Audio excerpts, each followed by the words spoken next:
وتمم بالخير وبك نستعين اللهم أجرني في مصيبتي واخلف لي خير منها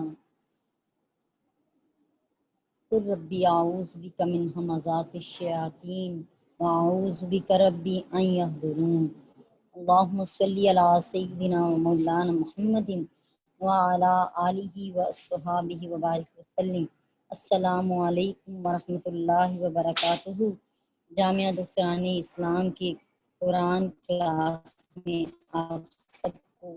خوش آمدید ہے۔ آج ہم نے آیت نمبر سورہ بقرہ کی آیت نمبر 89 سٹارٹ کرنی ہے۔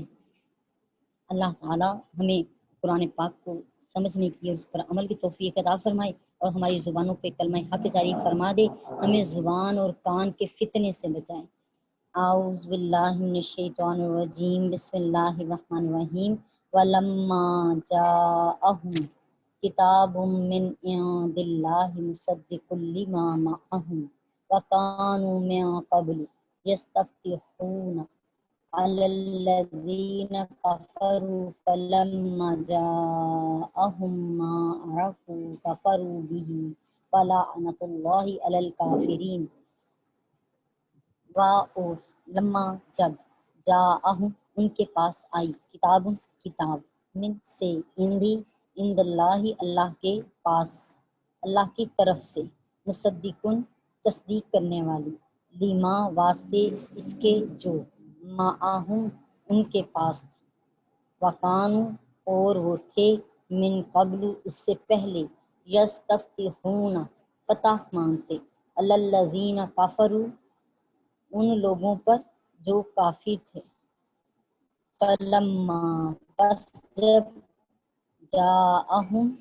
آیا ان کے پاس، ما عرفوا جسے وہ پہچانتے تھے، کفروا بہ ان کا انکار کیا، ان کے منکر ہو گئے، فلعنۃ اللہ سو لعنت ہے اللہ کی، علی الکافرین منکروں پر، کافروں پر۔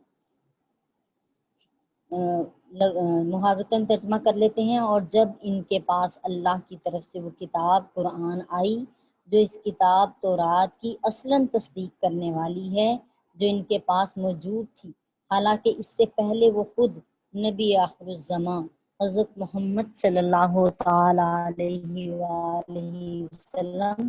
اور ان پر اترنے والی کتاب قرآن کے وسیلے سے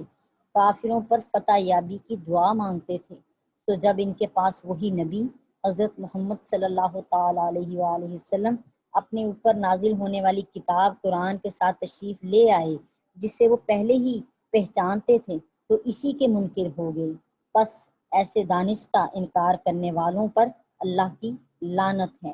بئس ما اشتروا بہ انفسہم ان یکفروا بما انزل اللہ بغیا ان ینزل اللہ من فضلہ علی من یشاء من عبادہ فباؤوا بغضب علی غضب وللکافرین عذاب مہین۔ بئس ما برا ہے،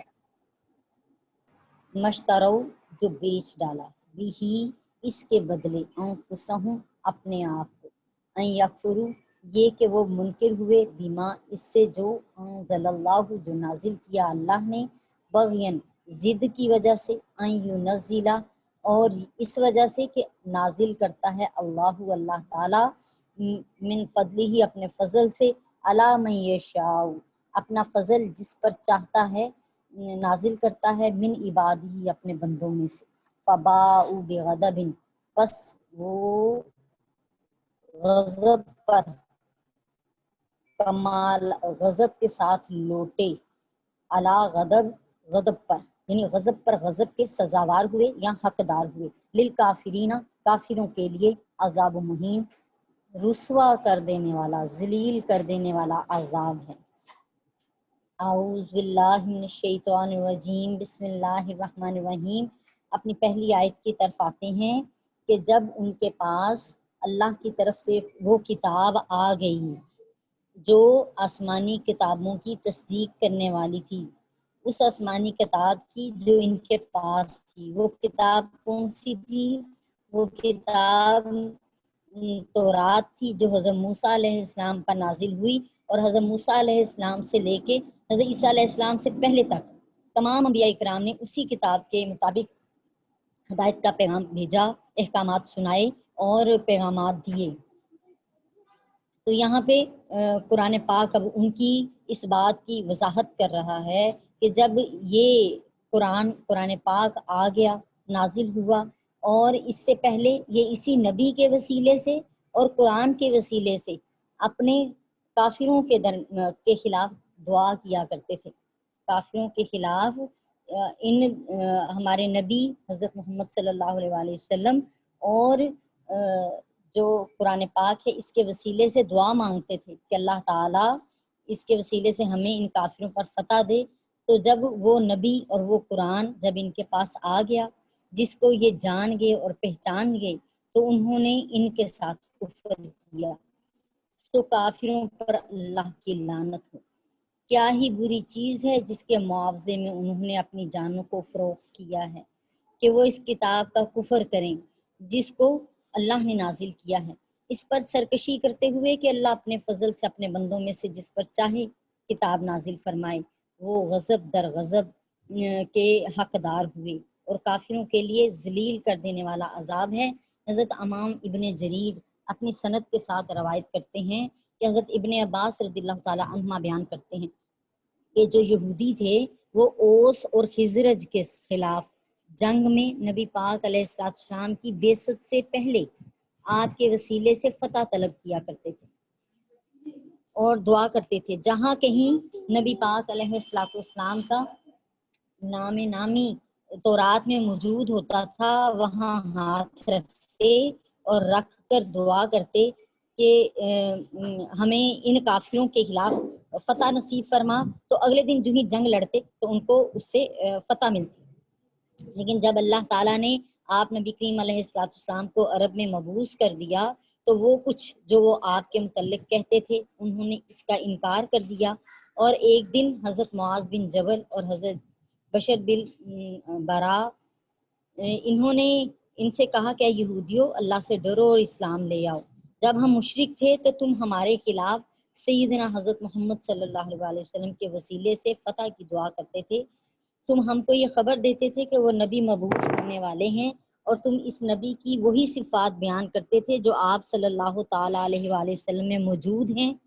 اس کے جواب میں بنو نذیر کے سلام بن مشکم نے کہا کہ وہ کوئی ایسی چیز نہیں لے کر آئے جس کو ہم پہچانتے ہوں، یعنی کھلا واضح انکار کر دیا نبی پاک علیہ السلام کا، اور ساتھ میں یہ کہا کہ یہ وہ نبی نہیں ہے جن کا ہم تم سے تذکرہ کیا کرتے تھے۔ جبکہ حافظ سیوطی رحمۃ اللہ علیہ لکھتے ہیں کہ حضرت ابن عباس سے روایت ہے کہ سیدنا محمد صلی اللہ علیہ وسلم کی بعثت سے پہلے بنو قریظہ اور بنو نذیر کے یہود کفار کے خلاف جنگ میں اللہ تعالیٰ سے یوں فتح کی دعا کرتے تھے کہ اللہ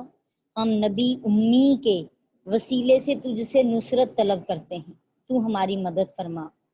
تو ان کی مدد کی جاتی تھی، اور جب وہ نبی آگے جن کو یہ پہچانتے تھے تو انہوں نے ان کا کفر کیا۔ قرآن پاک میں ایک اور جگہ پہ اسی طرح لکھا ہے کہ وہ نبی پاک علیہ السلام کو یوں پہچانتے تھے جیسے اپنے سگے بیٹوں کو پہچانتے ہیں، کہ 100 بچے بھی کھڑے ہوں، 1000 بچے بھی کھڑے ہوں، لیکن ماں باپ کو اپنے بچے کی پہچان ہے، اور وہ اتنے لاکھوں بچوں میں بھی اپنے بچے کو پہچان لیتا ہے اور تلاش کر لیتا ہے۔ اتنی نبی پاک علیہ السلام کی صفات تورات میں بیان تھی اور اتنا تذکرہ تھا، اور ان کو اتنی امید تھی کہ یہ ہماری لڑی میں سے آئیں گے، ہماری بنی اسرائیل کی لڑی میں سے ہی پیدا کیے جائیں گے۔ اس یقین پر جو ہے انہی کے نام کے صدقے یہ فتح مانگا کرتے تھے، اور جب آپ آ گئے تو پھر انہی کے یہ انکاری ہوئے۔ تو ایک اور جگہ پر یوں درج ہے کہ یوں دعا کرتے تھے کہ اے اللہ اپنے اس نبی کے وسیلے سے ہماری ہماری مدد فرما، اور اس کتاب کے وسیلے سے جو تو ان پر نازل کرے گا، تو نے وعدہ کیا ہے کہ تو ان کو آخر زمانے میں مبعوث فرمائے گا، لہٰذا ہماری مدد فرما۔ اور ان کی مدد کی جاتی تھی، اور ان کو بڑا یقین تھا۔ نبی پاک علیہ السلام کے زمانے میں جو یہودی تھے وہ یہ جانتے تھے کہ تورات میں حضرت سیدنا محمد صلی اللہ تعالیٰ علیہ وآلہ وسلم کے مبعوث ہونے کی ہی بشارت دی گئی ہے، لیکن وہ حسد اور سرکشی کی وجہ سے ایمان نہیں لائے. یعنی کہ یہودیوں کا ایمان نہ لے کر آنا 3 وجوہات پر مبنی تھا. نمبر 1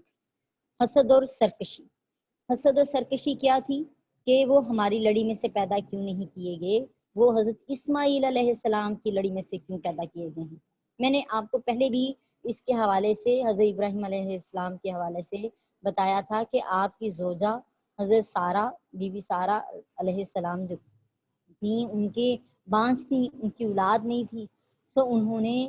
اپنی کنیز جو ان کے ساتھ ہی ان کے جہیز میں آئی تھیں حضرت بی بی ہاجرہ،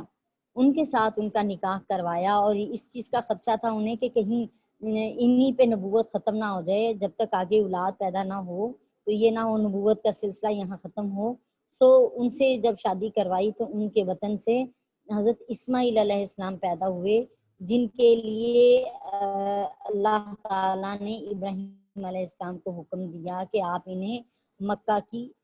ویران بستی میں ان کو چھوڑ آئیں. سو آپ ان کو چھوڑ آئے اور وہیں پہ ہی یہ جو ہم نے آب زمزم والا واقعات پڑھا، یعنی حضرت ابراہیم علیہ السلام کی پہلی اولاد کون سی ہوئی جی؟ اسماعیل علیہ السلام، جو حضرت بی بی ہاجرہ کے وطن سے ہیں. لیکن پھر جب حضرت بی بی سارہ تقریباً 80 سال کی عمر کو پہنچی، 80-90 کے درمیان تھی، جب آپ کو خوشخبری ملی، اللہ تعالیٰ نے خوشخبری دی آپ کو. یہ بھی معجزہ تھا کہ بیٹے کی خوشخبری دی گئی حضرت اسحاق علیہ السلام کی، اور ان کے بیٹے یعنی پوتے کی بھی خوشخبری دی گئی کہ یہ دونوں نبی ہوں گے. سو آپ بڑی حیران ہوئی اور انہوں نے کہا میں تو بانجھ ہوں اور میں عمر کی اس حصے میں پہنچ گئی ہوں کہ میں بوڑھی ہوں اور میرا شوہر بھی بوڑھا ہے، اب کیسے ممکن ہے؟ لیکن اللہ تعالیٰ نے کہا میں جو چاہتا ہوں کرتا ہوں. سو 80 سال کی عمر میں آپ نے بیٹے کو پیدا کیا جن کا نام حضرت اسحاق علیہ السلام تھا، اور اسحاق علیہ السلام سے حضرت یعقوب علیہ السلام ہوئے، اور یعقوب علیہ السلام کا لقب اسرائیل تھا، اور ان کی آگے سے اولاد جو پیدا ہوئی ان کو بنی اسرائیل کہا جاتا ہے. اور بنی اسرائیل میں ہی آگے موسیٰ علیہ السلام پیدا ہوئے اور موسیٰ علیہ السلام پر یہ تورات نازل کی گئی. اور باقی سب جتنے انبیاء کرام حضرت عیسیٰ علیہ السلام سے پہلے آئے، حضرت عیسیٰ علیہ السلام بھی بنی اسرائیل کی لڑی میں سے ہی تھے، لیکن ان کو الگ نبوت عطا کی گئی، نبوت کے ساتھ ساتھ کتاب بھی عطا کی گئی، انجیل عطا کی گئی، اور اس میں احکامات کچھ مختلف تھے تورات سے. لیکن یہ سب کچھ کیونکہ ایک ہی لڑی میں چلتا آ رہا تھا، اور ان کا حسد اس پر ہوا کہ ہم جن کے صدقے میں دعائیں مانگا کرتے تھے اور جن کا بار بار تذکرہ ہماری کتاب تورات میں آیا، وہ نبی ہماری لڑی میں سے کیوں نہیں پیدا کیے گئے. یہ ہمارے نبی کریم علیہ السلام حضرت اسماعیل علیہ السلام کی لڑی سے پیدا ہوئے، اور حضرت اسماعیل علیہ السلام کے بعد کوئی نبی نہیں ہوا. اتنے عرصے کے بعد دوسرے نبی جو پیدا ہوئے ہیں وہ حضرت محمد صلی اللہ تعالی علیہ وآلہ وسلم ہمارے پیارے نبی ہیں جو اس لڑی میں آئے. تو یہ حسد تھا ان کے اندر اور سرکشی تھی کہ ہمارے اللہ تعالیٰ اب بندوں میں سے جسے چاہے ان پر اپنا فضل کر دے، یہ کیا بات ہے، ہمارے لڑی میں سے کیوں نہیں آئی. پہلا یہ ان کے ایمان نہ لانے کی وجہ تھی. دوسری وجہ یہ تھی کہ اگر وہ ایمان لے آتے تو ان کو جو نذرانے ملتے تھے اور وہ مجرموں سے جو رشوتیں وصول کرتے تھے وہ ان کی بند ہو جانی تھی، اور یعنی اس کے ذریعے وہ پیسہ کما رہے تھے، اللہ کی آیتوں کو بیچتے تھے. کہ اگر کوئی امیر شخص ہوتا تھا تو اس سے رشوت اور مال اور اس سے زمین طلب کر کے تو وہ حکم میں ان کو آسانی سنا دیتے تھے، لیکن اگر وہی حکم کسی غریب کے حوالے سے ہوتا تھا تو اس پر وہ حکم لاگو کرتے تھے، وہ حد لگاتے تھے ان پر. سو اس طرح کے معاملات پر پیسے بٹورتے تھے. ان کا یہ سلسلہ جو پیسے بٹورنے والا تھا وہ بند ہو جانا تھا، اس وجہ سے بھی وہ ایمان لانے کو تیار نہ تھے. تیسری وجہ یہ تھی کہ عام یہودیوں پر جو علماء یہود کی ریاست تھی وہ ختم ہو جانی تھی. وہ اس کو ناپسند کرتے تھے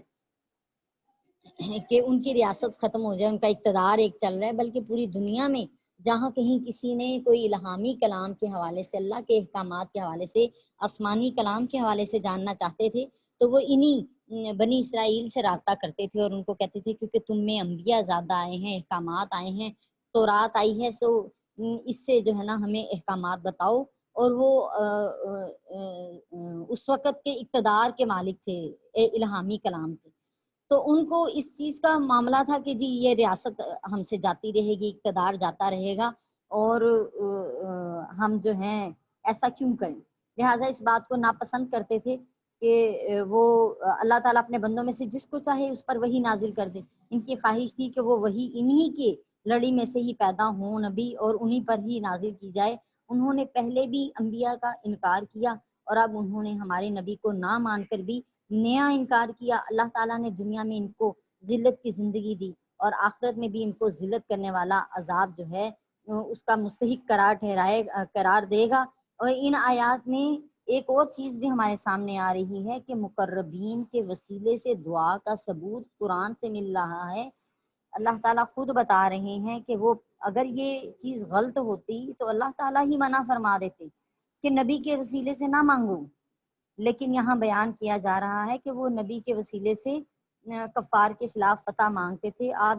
کسی طرح کی بھی کوئی تفسیر نکال لیں، ہر تفسیر میں یہی تذکرہ اور یہی بیان ہوگا کہ وہ اس نبی کے وسیلے سے مانگا کرتے تھے۔ سو بالخصوص ہمارے نبی کریم علیہ السلام کے وسیلے سے دعا کرنے کا ثبوت یہاں پہ ثابت ہو گیا، اور یہ کہ آپ کے وسیلے سے دعا قبول ہوتی ہے یہ بھی، کیونکہ آگے کہا کہ جب وہ فتح کی دعا مانگتے تھے تو پھر ان کو اس پر وہ فتح ملتی تھی،